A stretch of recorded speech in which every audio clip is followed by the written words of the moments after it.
The boy sat at his computer, immersed in his third attempt at surviving the zombie apocalypse.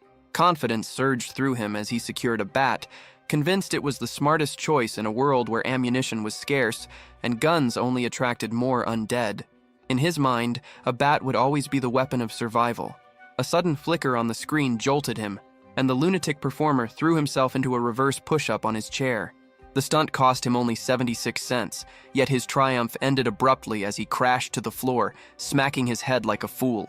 At that same moment, Chiansu rose and demanded to know if the reckless boy had enjoyed that. The one called Only One accused him of playing carelessly, reminding him he had already died. The realization hit.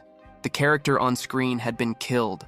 Embarrassment forced him to apologize to the livestream, though he quickly brushed it off, relieved he had at least reached a checkpoint. With the new item secured, the next run would be easier. Meanwhile, Only One taunted Chiansu, asking if this truly counted as fun when he was the only viewer in the stream. A brief silence fell. Chiansugyo, the streamer, admitted he survived off live streaming solely because this same viewer never left. Only One questioned the truth of that claim, then declared that if it was true, he chose him. Chiansu, baffled, accepted the odd proclamation with hesitant gratitude. The mood shattered as the entire room began to shake.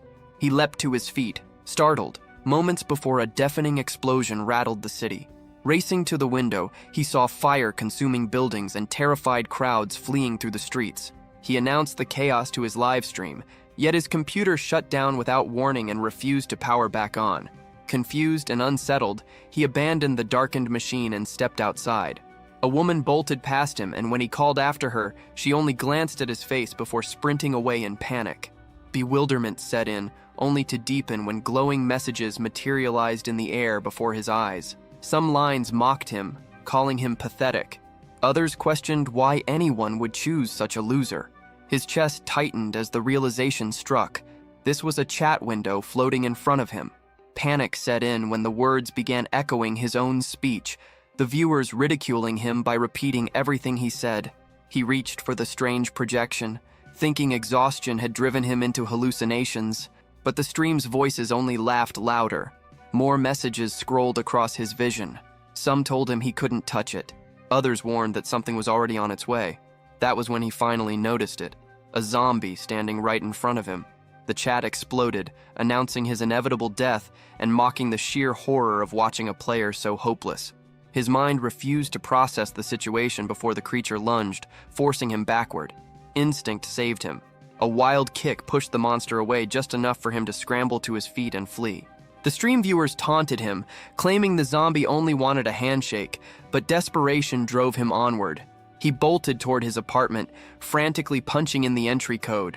Glass shattered behind him as the undead broke through, its blood-soaked face pressing closer with every step. He stormed up the stairwell, heart hammering, yet no matter how fast he climbed, the thing refused to fall behind. By the time he reached the 7th floor, the gap hadn't widened at all. A door to the roof appeared ahead. He tried it. It was locked. Panic spiked as the zombie advanced up the stairs. The chat jeered, telling him to stop being an idiot and simply push. He shoved with all his weight, and the door finally gave way. Throwing himself through, he slammed it shut, bracing it with his own body as the pounding began on the other side. For now, he could breathe. On the rooftop, questions spun in his head.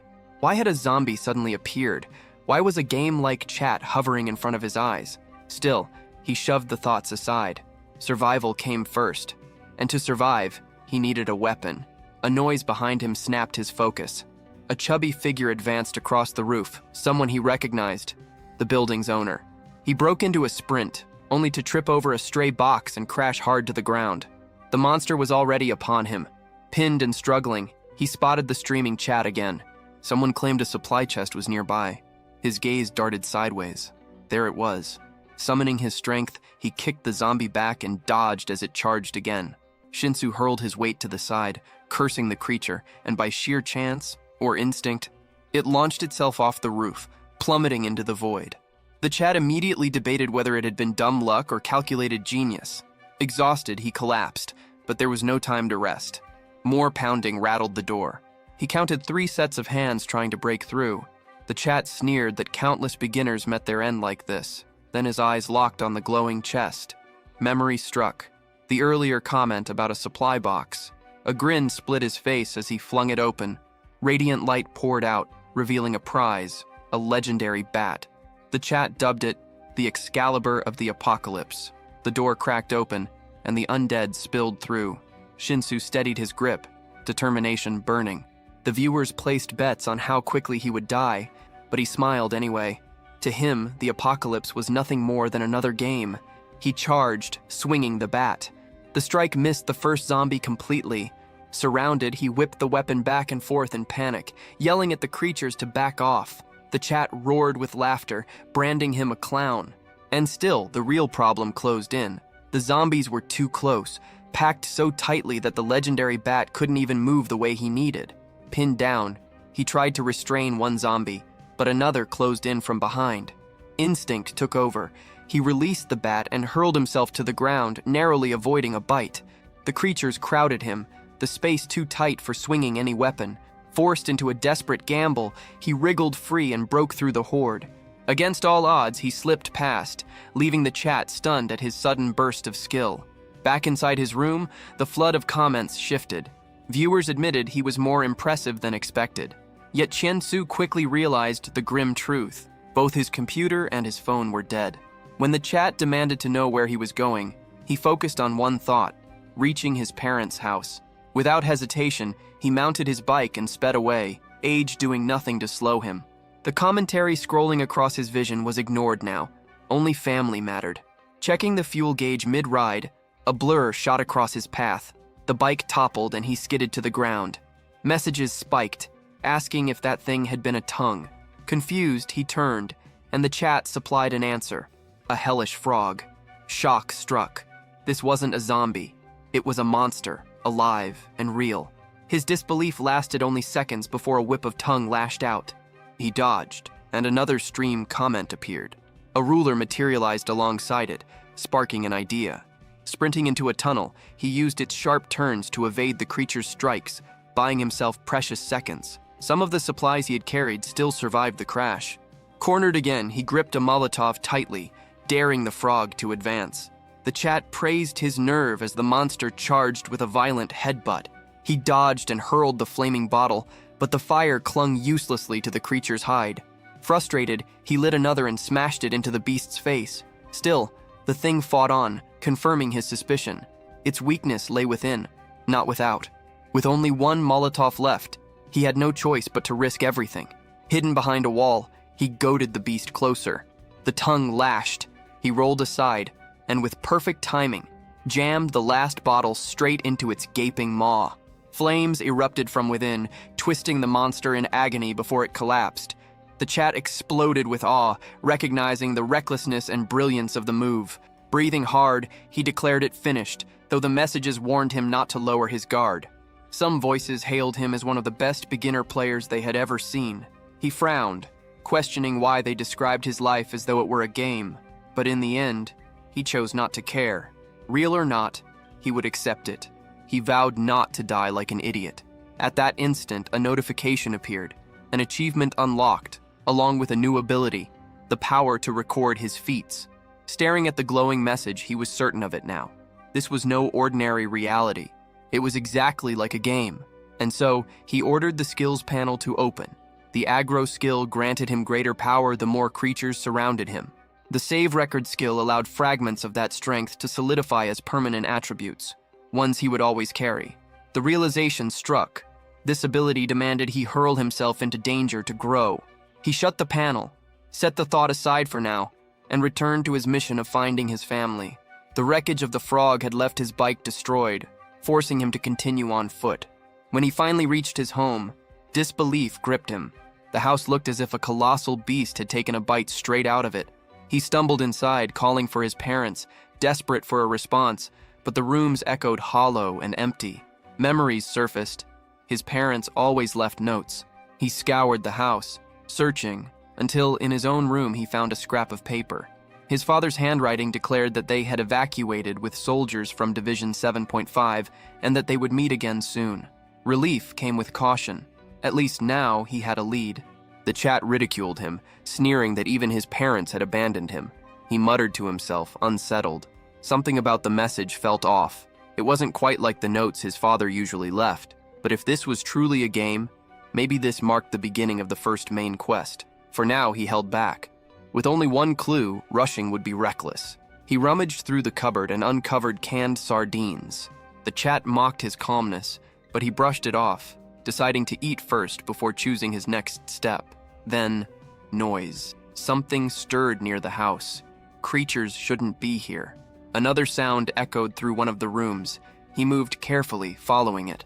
At a window, a zombie clawed its way up. He struck its hand and slammed the frame shut. Instantly, the aggro skill triggered.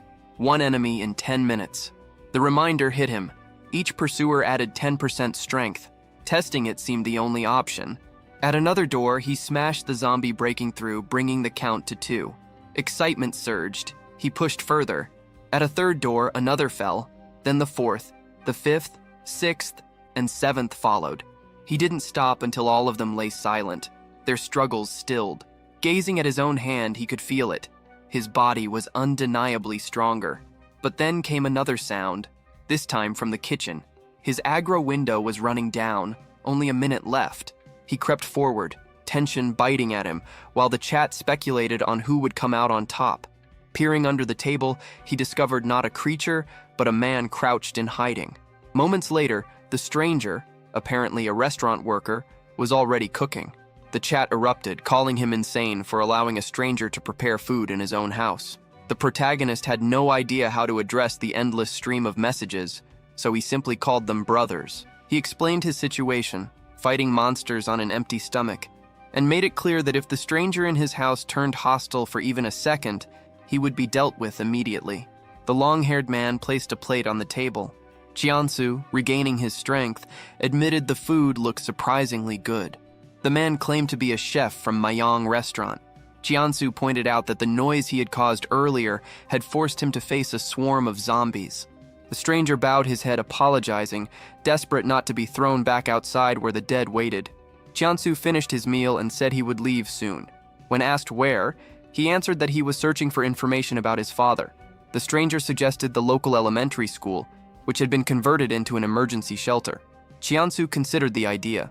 Perhaps it really would be the best place to gather clues. Still, doubt gnawed at him. Was this man even real, or just an NPC scripted to guide him along? In the end, he accepted the suggestion. The man introduced himself as Mingyu Zhang. Jiansu thanked him for the food and said it was time to move. When asked about transport, Mingyu admitted he had none.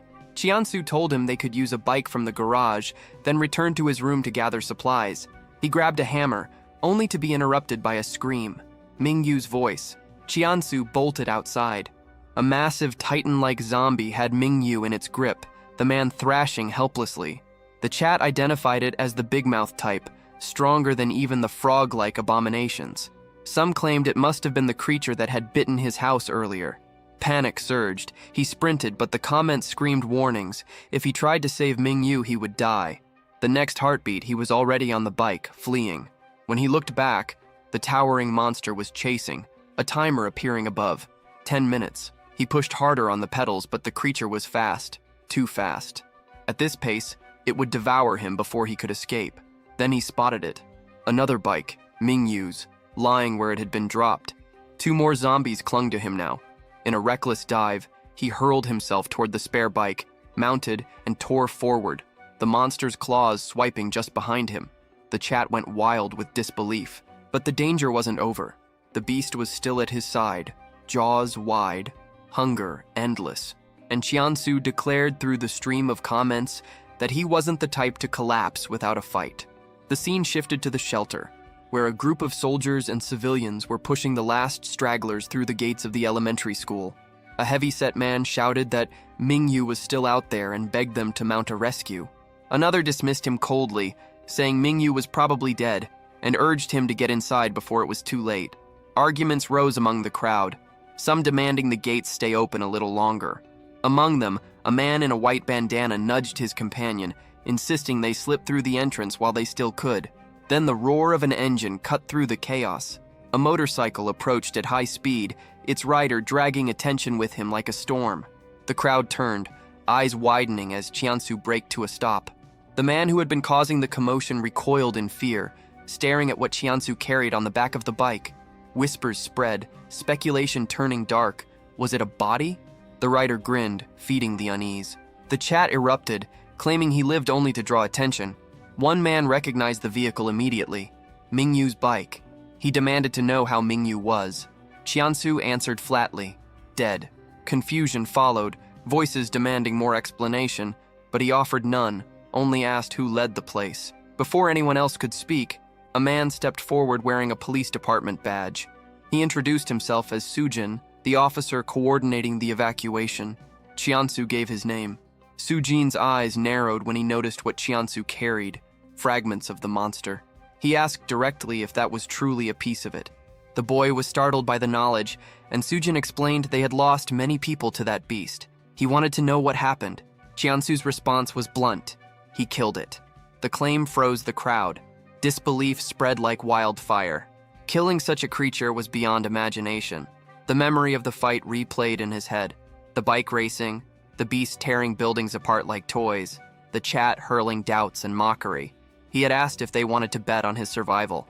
They demanded to know the wager, and he had answered, his life. The monster had chased relentlessly, showing no fatigue, while Chiansu forced a promise from the spectators that if he lived, they would owe him.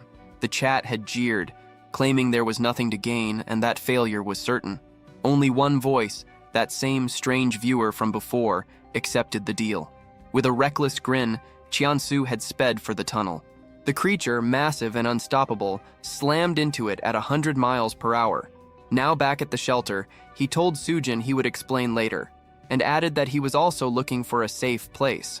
The guards wanted to check him for infection before letting him in, but the civilians pushed back, declaring him a hero who deserved immediate entry. After inspection confirmed he was clean, he prepared to leave, only for someone to call after him. It was the man from earlier, asking again if Mingyu had really died. Chiansu repeated himself and demanded to know if the man had been close to him. The man admitted he was the owner of the restaurant where Mingyu had worked. Chiansu explained curtly. They had made a plan together, but the monster had shattered it.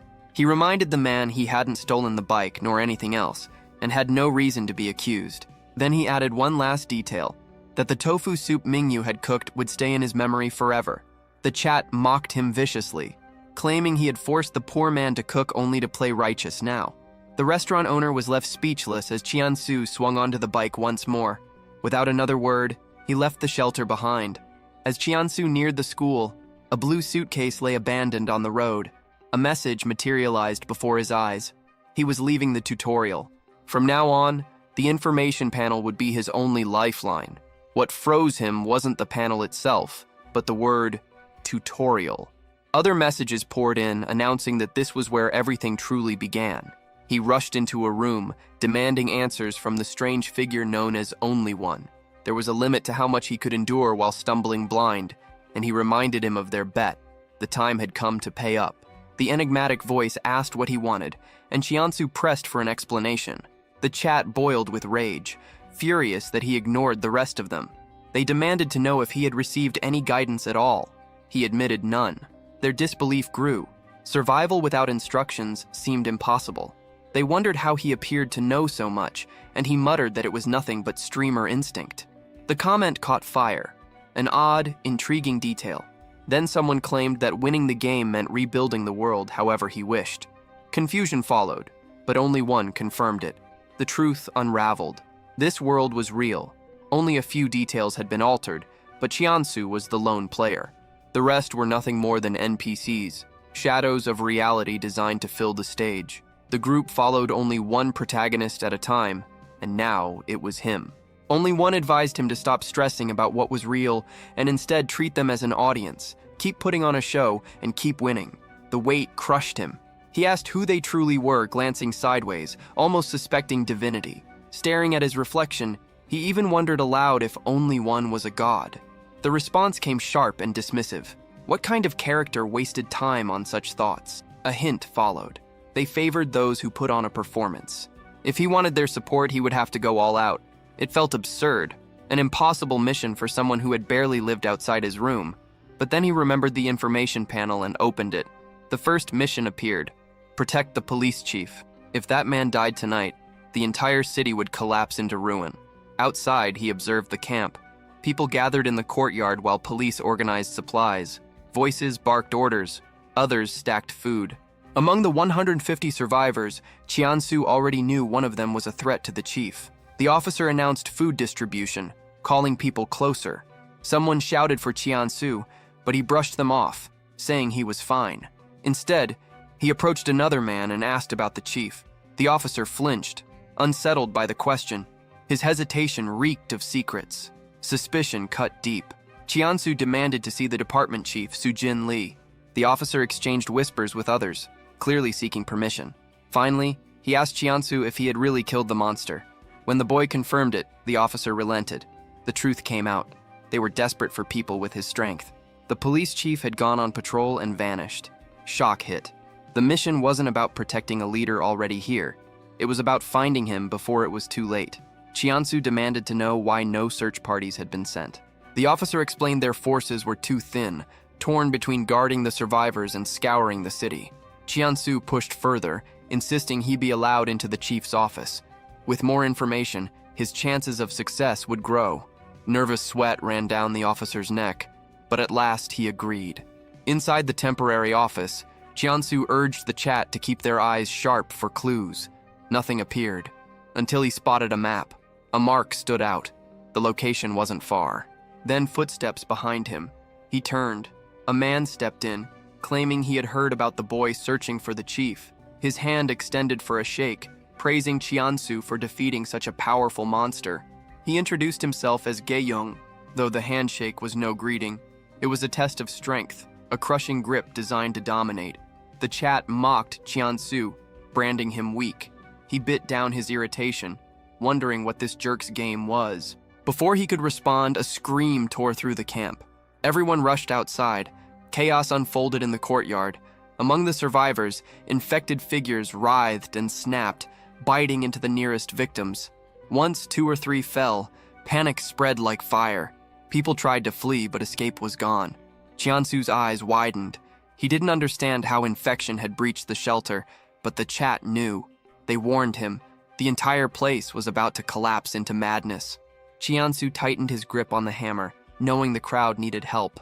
The courtyard was collapsing into chaos, and the police hesitated. Firing their guns risked mowing down civilians. He cut through the mass, hammer swinging, dropping the first infected with brutal force. He barked at the officers to stop freezing up and use their own strength. Even the restaurant worker joined in, clutching a frying pan like a makeshift weapon. The man with the white bandana warned Gaeyong to watch himself, but Gaeyong had already stepped forward, swinging the pan into the skull of an infected. Chiansu tore down 2 more, clearing space. Gaeyong noticed it. Chiansu was buying time for him to finish the job. Accepting the unspoken pact, he slammed the pan again and again until the police finally snapped out of their paralysis and joined the fight. The survivors screamed to open the gates, desperate to flee, but the locks held firm. To Chiansu, that sealed it. Someone had deliberately let an infected inside. Only someone with authority could have pulled that off. In his mind, the traitor had to be one of the police, a man gone insane. He told the live stream he wouldn't waste energy on this now. The chief was his real target. He strode to Gaeyong, telling him to keep his eyes on the officers. Gaeyong was left confused, but Chiansu said there was no time to explain and framed it as repayment for Mingyu's kindness. Then he bolted. A policeman tried to block his way, but Chiansu brushed past, telling him to worry about himself. He grabbed the bike, mounted quickly, and told the chat that staying would only sabotage his mission. The marked spot on the map gnawed at him. Something was hidden there. The ride ended at a lonely container deep in the forest. Through the windows, no bodies, no movement, only the floor covered in a mess of footprints. Too many. Maybe a horde had passed through. He turned to the chat, demanding to know when his next supply chest would drop. They mocked him, saying this was hard mode. He snapped back that it was already unbearable and he needed support. They joked about paid content, claiming he had to invest real money. Confused, he scrolled the chat and found the $sign. Clicking it revealed donations were disabled. The chat pressed him to turn it on. He did, and unlocked monetization. Immediately, only one tossed him a single zen. 2 others added 2 more. Rage boiled. Those bastards had hidden this system just to watch him struggle. Forcing it down, He entered the container. Inside, it was nothing more than an ordinary house, out of place in the wilderness. The chat teased him, asking if he was angry. He said he held no grudges, but he knew the truth. They were withholding far more than they revealed. Why had the map led him here, to this strange little house? The question weighed heavier than the hammer in his hands. The windows rattled as rotting faces slammed against the glass. Zombies had emerged from nowhere, startling him. Aggro activated instantly. The footprints hadn't been random. They were from a horde. The chat cackled, mocking his fear of friends, but the counter kept rising. 8, 14. His body surged with raw power, strength amplified by over 200%. If surrounded, he was still the one in control. Then a horn blared. Headlights cut through the chaos. A car swerved toward him, forcing him to roll aside. Behind the wheel sat the same scum who had lured the zombies into the school, Guyon, hiding behind the glass, but his presence unmistakable. Rage burned in his eyes as he realized the kid was not only alive but cutting down the dead like it was nothing. Guyon gunned the engine, vowing to grind him into the dirt. Tires screeched. The vehicle hit something, jerked to a stop, but it was only a zombie crushed under the wheels. A knock on the window froze him. Chiansu stood there, hammer raised, his arm shooting forward to smash the glass. The elbow strike shattered it in one blow. At this strength level, Guyon had no chance. Desperate, Guyon grabbed an airsoft gun and fired, but the shots whizzed harmlessly as Chiansu ducked low. Guyon stomped the accelerator, trying to flee. Checking the rearview mirror, his blood ran cold. The kid was chasing him on foot at 80 miles per hour. The chat roared that Chiansu was furious. Guyon cursed, determined to teach him a lesson. He swerved into a maze of containers, hoping to lose him. Chiansu closed in. Guyon reached into the glove box, pressed a hidden button, and smirked. The containers cracked open, spilling out a swarm of zombies. The chat declared him finished, but the aggro counter hit 40. His body now surged at 5 times its normal capacity. 2 minutes. That was all he needed. The first zombie crumpled instantly. Then another. The sequence ignited. Swing, crush, repeat. Still, the swarm was endless. His gaze locked on Guyon, parked under a tree, fumbling with his phone. Chiansu sprinted, smashed through the side window before Guyon could react, and pinned him in place. The demand was simple. The police chief's location. Guyon's hand twitched toward his waist, but Chiansu caught it, slamming it down. The chat warned of his other hand. He immobilized that one too. Guyon choked out questions, baffled by this monstrous kid. Chiansu's only answer was that he had the backing of countless fans. One brutal kick sent Guyon sprawling across the seat. Now behind the wheel, Chiansu claimed the car. Guyon, unconscious and drooling, slumped like dead weight. A pair of handcuffs glinted in the console. The chat joked he'd earn money by locking the bastard there. The idea amused him, until groans rose outside. The zombies were closing in. With a smirk, he cuffed Guyon and shifted gears. The engine roared. The car tore forward, plowing through the infected, crushing bone and flesh under its wheels. He cursed himself for not paying closer attention to the panel. The notification had clearly said from the start that Police Chief Mayong was at the food school. There was no reason to be here. Then, a blue teddy bear rolled across the asphalt, and instinct made him slam the brakes. The toy spun and hopped, dancing across the road. The chat laughed. Viewers joked about the creepy doll. The stuffed bear straightened and walked. For a beat, he froze, uncertain what to do. The tiny thing looked directly at him, then bolted into the trees. Only one explained. This was the only bear, not a regular monster, a guider to reward chests. Guyon stirred in the passenger seat, and the chat debated whether Chiansu would follow the bear. He grabbed a taser and ran a quick pole. 1 to keep Guyon out cold, 2 to shock him back under. The chat hammered 1, but he chose 2 and tasered Guyon into unconsciousness again. He climbed out and followed the little bear through the undergrowth until it led him to a chest. Opening it cost 5 zens. The shield icon hinted it wasn't a weapon. The chat prodded him to stop stalling and just open it. He ignored them and paid. Inside was a high-quality flashlight. Disappointed, he pocketed it anyway and turned back to the school. Back at the shelter, people spat about how stupid someone had been to let a zombie slip inside. Chiansu said he'd been there the whole time and ordered calm. A call pulled him aside. Something needed his attention. In a corner, men asked if they had contacted Guyon Go. they needed to reorganize the police. Chiansu suspected Guyan was behind the mess. He promised to handle the police chief himself. After all, the three of them were tied to this. What he didn't know was Guyan had been listening on the stairs. The bastards were plotting. Guyan saw men move toward the construction annex. There, someone found his jeep and Guyan, handcuffed and out cold. Realizing Chiansu had been right, he tried to reach the boy, but a hand slammed across his face. Chiansu had found him. Guyan stammered about the chief. He said the police chiefs were in the basement, guarded at the door. The scene cut to Chiansu pressed against that door, listening to voices inside. He watched a man prepare a taser while the chat suggested he'd earn a zen by kicking the door in. So he did. One brutal boot to the back sent the guard sprawling and earned him a coin. He rose, hand reaching for a weapon, then stopped. He told the man who he was, the remnant of humanity the officer had lost. The guard fumbled his gun, fired wild shots, then clicked an empty chamber.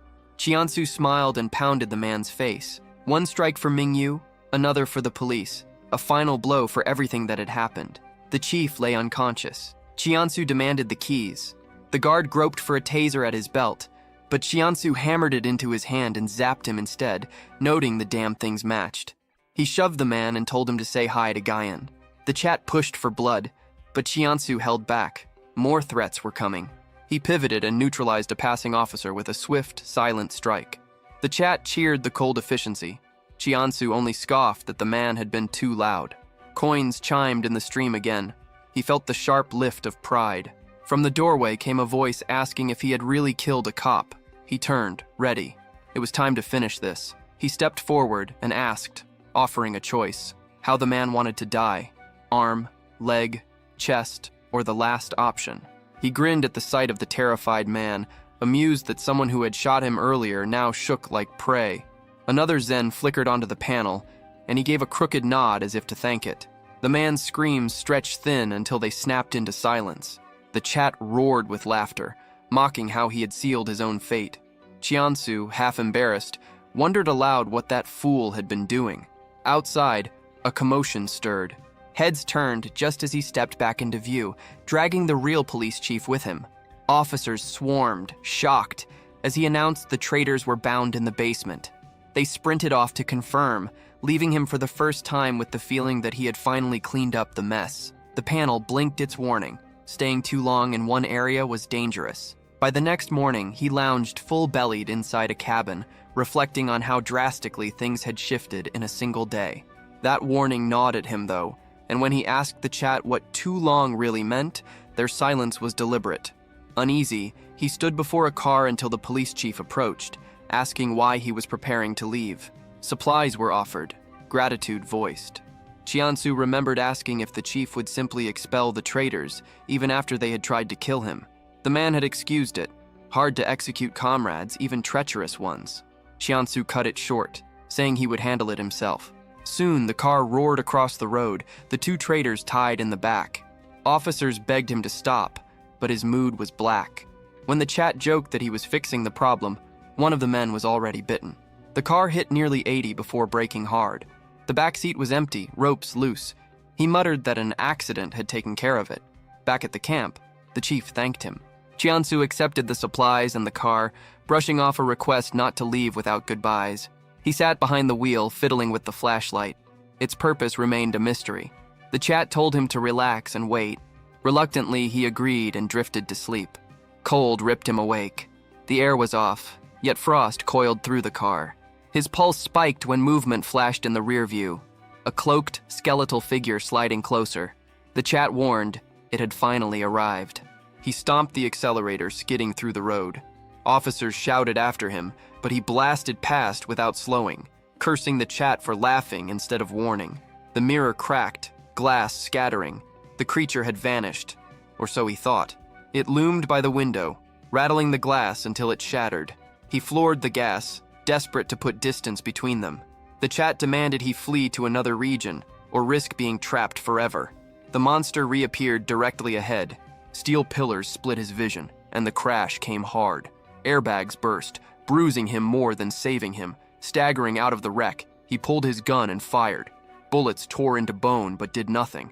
The thing was immortal, Adrenaline drove him down a corridor, lungs burning, legs numb.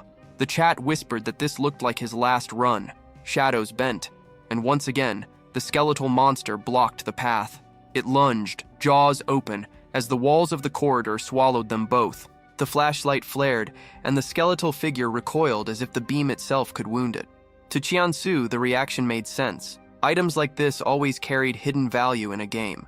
He seized the opening, dove out the window, and landed on a bicycle. The tire collapsed instantly, pitching him to the ground and tearing open his knee. Pain slowed him, and the creature closed in again. He hurled the flashlight as a distraction and sprinted, gun in hand, firing shot after shot. None of it mattered. The monster kept coming until a sudden line carved into the ground stopped it. Qiansu froze, realization dawning. That was the boundary. He steadied his gun, whispered that this would be the last shot, and pulled the trigger. The creature disintegrated, scattering into dust. His own strength failed him. He dropped hard to the ground, breath ragged, until a flickering light pulled his attention. It blinked rhythmically, almost deliberate. The chat screamed trap, but curiosity drove him closer. It pulsed like Morse code. A figure emerged, Minchul Yang, nervous, hands raised, insisting he wasn't a threat. Qiansu stripped him bare of gear, flashlight, and even clothes, indifferent to pleas about food and survival. The boy nearly broke down, swearing he had nothing left. Qiansu studied him with suspicion, wondering how someone so unarmed had lasted this long. He accused him of acting as bait, but the boy broke down further, confessing that cowardice had been his only armor. For once, the chat agreed he looked genuine. Reluctantly, Qiansu allowed him to tag along. Their first test came immediately. A monstrous frog pinned down another survivor nearby, its cavernous jaws snapping. Minchul guided Qiansu with sharp instincts, calling for sudden turns that sent the beast crashing into buildings. Near a stream, he repeated the tactic. Qiansu grinned at the boy's nerve, though he warned him not to overplay it. Together, they baited the frog along excavated ground. It stumbled, fell, then lashed out with its tongue. Qiansu timed the order, and both dropped low. The tongue swept wide, snagging the pursuing monster instead. Chaos exploded. The frog dragged its prey into its maw, furious and violent. The two creatures tore into each other, leaving Qiansu and Minchul free to escape. He finally understood. This kid survived not by strength, but by exploiting every chance to make monsters fight each other. Exhaustion hit later. Riding a tandem bicycle, Qiansu cursed the plan while Minchul urged him to keep pedaling. Their destination lay ahead, a resource-rich zone. Between breaths, Minchul asked about Division 7.5, saying he'd only found a note claiming his dead friends had joined them. The name stabbed deeper into Qiansu's mind, the same division that had taken his father. They reached a building just as a car nearly plowed into them. Qiansu abandoned the bike, furious, pounding on the window. Inside was a man, human, not infected. Yeonjun Cho.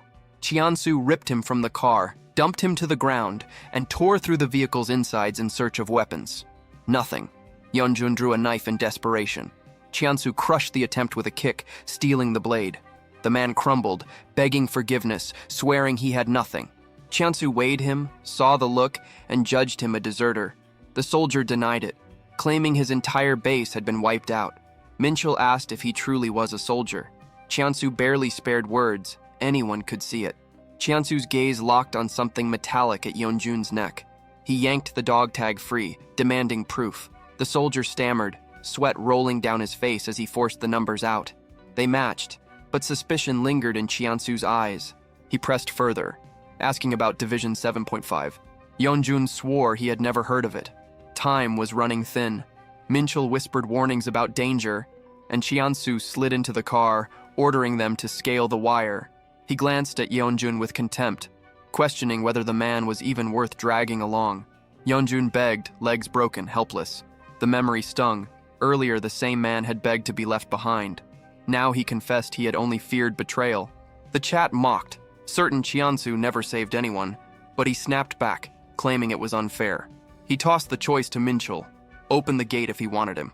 The boy complied, and the three of them pushed toward the building. The parking lot was full, 4 cars still there. Odd. Why was the gate locked? Caution weighed on him as they pushed inside. Silence clung to the halls. Yeonjun was hauled into the infirmary, while Chiansu slipped away to scout. Minchul panicked, clinging like a frightened child, but Chiansu brushed him off with half a promise not to abandon him. Upstairs, the chat threw out opinions, some saying the boy was genuine, others urging him to leave dead weight behind. He barely had time to consider before a voice caught his ear. A transmission. He burst through the door to find a nest of communicators, still alive with power. Static carried the message. Division 7.5 moving toward Jeju Island. At last, a lead. He pulled up the system's panel. The directive was clear: escape the city by train. He sprinted back, calling Minchul's name. The infirmary was empty save for Yeonjun. Rage boiled when he heard that the boy had gone to investigate strange noises. Chiansu cursed, demanding why he hadn't been stopped, then tore through the building in search. Keys. He needed keys. Only scraps of paper and an eerie detail. The lights were deliberately switched off, though power remained. Something was wrong. A scream cut the silence. He raced toward it. Yeonjun lay sprawled on the ground, rattled, muttering about noises from the basement. Then came the footsteps, heavy and deliberate, climbing the stairs. A stranger emerged, clutching Minchul like a shield. The boy shouted for Chiansu to run, but running wasn't an option. Knife in hand, he squared off, demanding the release of his companion. The man raved, sweat pouring, eyes burning with paranoia. He claimed Minchul was a thief who had broken into his company. He accused them both, spitting that all the drivers were gone. Chiansu understood then. No drivers, no keys, no escape. This madman had stripped his own company of them. Yeonjun cowered. The company owner shook, consumed by delusion. Chiansu's words shifted, sharp and fast, spinning a lie. He wasn't a thief, he was a driver, one of the best. A new recruit here to help, eager to serve in the middle of this chaos. The chat buzzed, confused, watching the charade unfold. The owner, already fractured, faltered. He muttered about needing drivers, then demanded to see a resume. The company owner's delusion caught Chiansu off guard. An interview. A resume. Madness wrapped in formality.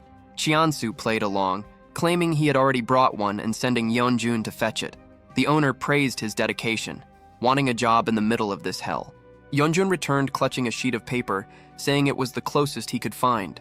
The man stared blankly at it, and that was enough. Chiansu barked for Minchul to move. He rammed the deranged CEO with a shoulder and snatched Yeonjun's crutch, smashing it into the man's body. Minchul followed orders, pinning his limbs while Chiansu ripped the keys free. Moments later, they bolted for the car. Yeonjun was thrown into the driver's seat, and the order was simple: head for the train station. But the street dissolved into chaos. People scattered in terror, marked with a grotesque eye on their backs, fleeing from a massive spider thing that blotted out the road behind them. Chiansu's gut tightened. Yeonjun floored it, clueless, steering blind as the monster closed in. The company owner broke free in the back, shrieking about his taxi. Chiansu ordered a sharp turn, and Yeonjun spun the vehicle back toward the main entrance. The deranged man screamed for his precious cab until it came barreling forward with the monster snapping at its heels. They drifted hard, and the creature smashed through a building as they shot down another street. Breathless, Yeonjun demanded to know if Chiansu had really used the man as bait. Chiansu, half spent, muttered that the CEO had turned out to be useful after all. Minchul agreed. Sometimes survival demanded ugly choices. Then the blue line appeared. They crossed it, and the system registered another checkpoint. Missions unlocked, riskier objectives promising better rewards. The chat exploded, hyping him up. The card maxer finally set to shine. Chiansu tested it, asking if Minchul could see the chat. The answer was clear. The boy couldn't see or hear anything when Chiansu spoke directly to them. No functions displayed, no explanations. The maxed-out viewer dropped a zen and promised he'd understand soon. Chiansu reached toward the panel, anxiety gnawing at him, when the sound of pounding footsteps cut the air. The creature was still after them, gaining fast. Chiansu urged Yeonjun to push harder, but the engine was already screaming. The spider thing moved quicker on straight roads, closing distance with each stride. He demanded another route, but Minchul shook his head. Pressed, the boy finally suggested the mountain road. Dangerous, slower, but a chance. They swerved uphill, the monster crashing behind them. Yeonjun warned of a sharp bend ahead. Chiansu demanded a plan, and Minchul's voice cracked. Just keep going. The creature wouldn't be able to break in time. Chiansu turned to the chat, desperate for a mission. The replies mocked him, calling him doomed. Then the cardmaxer struck again. A new mission. Roll down the window, taunt the creature, and earn a buff to keep the car on track for 5 precious seconds. Chiansu didn't hesitate. The window dropped, and his voice ripped into the night. Vile insults, barbed laughter, daring the beast to kill him. The monster faltered, eyes locking on him. He piled on more venom, louder, harsher, until the mission cleared and the buff kicked in. The car held steady. For 5 seconds, survival was his. The curve sign flashed by and Yeonjun gripped the wheel. The buff snapped into effect, keeping the car glued to the road as the spider-like monstrosity was hurled from the cliff. It wasn't just a curve, it was a drop, and for once, the engineers who had built this road deserved respect. Against all odds, they survived the impact, the car rattling but steady. Yeonjun's knuckles stayed white, disbelief painted across his face, while Minchul sagged in exhaustion. Chiansu muttered his thanks to the maxed-out donor in the chat, only to be reminded that now he owed him one. Time passed. They rolled toward the station, but the sight that greeted them was eerie. The place was barren. No survivors, no movement, nothing but silence despite the radio message promising more. They stashed the car out of sight and approached on foot. Yeonjun worried aloud about zombies, but Chiansu dismissed it. He would handle it. Minchul hesitated, but Chiansu reassured him and then roared into the night, summoning the infected. 3 of them turned, shambling with hunger, and as they drew near, the strange counter ticked upward. Power 1.4. Strength surged through his veins. He cut them down with ease, the rush intoxicating, until one tried to slip behind him. His reflexes sharpened, his blade found its mark, and the creature fell without effort. The chat buzzed with praise, calling him brave, calling it growth. He spat at the screen, telling them to stop filling the air with such cringe. Still, he couldn't deny it. His body felt faster, sharper. Then came the sound of a man's desperate cries. A name spilled from his throat, familiar. The city's mayor.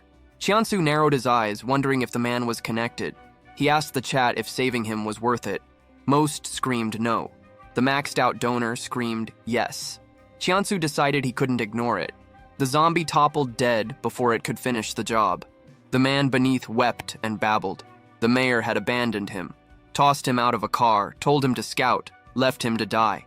He warned that this station was overrun and begged them to try another. But Chiansu pressed him for details. The mayor was inside, guarded by others. That was enough. This felt like a story mission. In front of the station, the survivor scanned for his friends and found nothing. Chiansu introduced himself, steady and cold. Chiansu Huang. The man stopped suddenly, pointing ahead. A figure in the dim light. A child.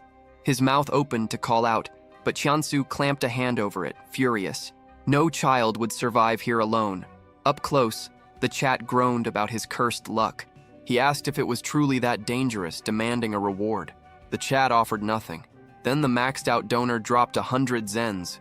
Chiansu froze. A single zen equaled 10,000 won. That meant nearly $700 had just landed in his hands. He squeezed the man's mouth tighter, grateful for the stake.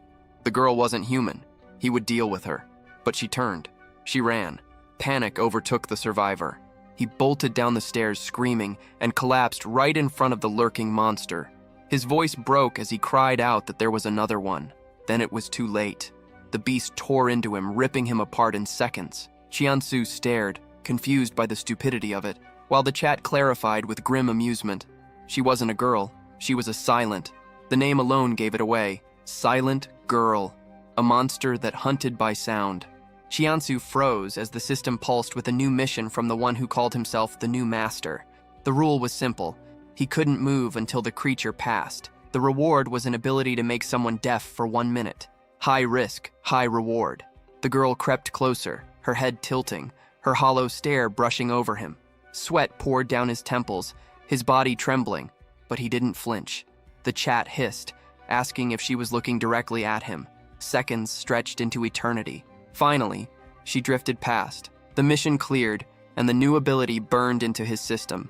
He crept to the fallen survivor's body, still intact. He rifled through the wallet for a name, confirmation of who he'd just failed to save. But as he turned, the corpse twitched, rising. Without hesitation, Jiansu struck it down a second time, cursing under his breath. No more delays. He sprinted deeper into the station, praying the silent wasn't nearby. Then he heard it, Minchul's desperate scream. A silent girl clawed through a bathroom door, hunting them. Jiansu paused, weighing the risk, tempted to turn away. The new master intervened again. Mission: rescue Minchul and Yeonjun. Reward: 20 zen. Too valuable to ignore. He ducked into a nearby diner. The chat jeered, asking if he was starving. He glanced at the timers in his hand. They didn't understand yet. He crouched low, watching the countdown. Inside the bathroom, Minchul and Yeonjun fought to hold the door as claws splintered wood. Then the beep sounded. The silent girls turned in unison. Jiansu burst into view, hurled the timer across the hall, then another, each one dragging the monsters further away with its sound. With the path clear, he pulled them out. Minchul collapsed in relief. The chat mocked him for not using the new reward ability. He still had the skill to deafen an enemy, but it required touch. To lay a hand on a silent girl meant being ripped apart in an instant. Useless here. That was when Yeonjun admitted his ankle was broken. Jiansu snapped at Minchul to help him, and the mission flagged complete. But the relief shattered when he heard a low groan. Yeonjun again, only this time, his eyes burned with the sickly glaze of infection. His leg hadn't been broken. The bite had already spread. Jiansu's rage flared. All this risk, all this effort, only to end like this. He seized Minchul's arm and dragged him away. From a distance, he looked back at Yeonjun and muttered an apology. There was no saving him. They searched the train lines, finding no clear answers, until a sound caught their ears. Yeonjun stood nearby, pointing with a trembling hand. Jiansu turned just in time to see the train, still powered, impossibly functioning. Yeonjun sagged, muttering, relieving himself in defeat, but Jiansu stared at him with grim resolve. He swore he would never forget this man. Finishing the game meant honoring him, even if only as memory. At the station's edge, Jiansu gripped Minchul's shoulder. His voice dropped to steel. If the boy wanted to live, he had to listen. The train would not come empty. It would bring something with it, something they didn't want. Minchul nodded, fear wide in his eyes. The intercom crackled. An announcement rang out. The train was arriving. They crammed themselves into a wooden crate as the train thundered past. The roar shook the platform, dragging the monsters in its wake, carrying them away like dust swept by a storm. Relief came too soon. Another locomotive followed close behind. Someone had used the first train as bait, clearing the path for the second. Jiansu's gut twisted. That train was meant for the mayor. He bolted from hiding, ordering Minchul to stay put, and advanced toward the cars. The conductor stood at the front, but it wasn't the man who drew his eye. A woman's voice cut the air, demanding to know where the mayor was. Jiansu recognized her instantly. Suyeon Jang, once paraded online as a symbol of hope, now hard-edged and furious. She accused Division 7.5 of deception, her tone far colder than the polished interviews he remembered. Minchul slipped from cover, gripping his pipe, ready to strike her down. Jiansu halted him. Better to win her trust than fight. But Suyeon's eyes narrowed at the strangers approaching, already assuming they planned to steal the train. Jiansu produced the card, claiming to be mayoral security. She scoffed at the idea, doubting his strength, but he insisted he carried information too important to waste. The chat laughed, already predicting the chaos. Then he dropped the bomb. The mayor was dead. Her face froze. Monsters had been lured here for this? She demanded answers. Jiansu pressed the urgency. Leave now, or none of them would. She admitted she was under contract to recover the mayor, but relented. She would bring him to the shelter instead, so long as he explained later.